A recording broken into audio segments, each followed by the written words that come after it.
As the FBI continues to investigate the Texas hostage standoff, the Bureau has a warning for communities of worship. The FBI and the Department of Homeland Security, they're saying faith-based communities will likely continue to be targets of violence. Yeah, we spoke with a local Jewish organization about their concern in these tense times. Knew where it was and just horrified. The CEO of the Jewish Federation and Foundation of Northeast Florida tells News4Jax she recently moved here from Texas. She says the recent hostage standoff at a synagogue there is the latest cruel reminder of the hate that exists. And just every time there's an incident, I don't know why, I'm still stunned in disbelief that this is happening on American soil in a place of worship.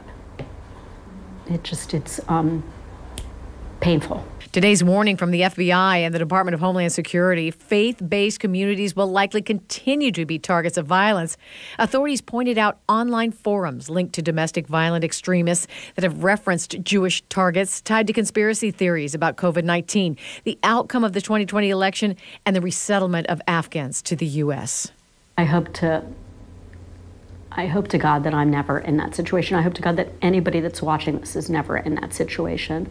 Miriam Spienfeast says it's a sad reality, but members of her community know the threat against Jews is ever present. They need to be prepared. So there's trainings on stop the bleed.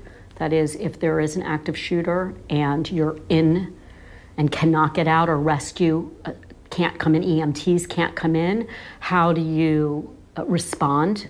The Jewish Federation of North America partners with the federal government to help secure Jewish organizations around the nation by helping members prepare for the worst with the help of the Secure Community Network. There's run, hide, or fight training. You know, our natural instinct is either to cower down or to be heroes and fight, but that's actually not the correct response. There's stages.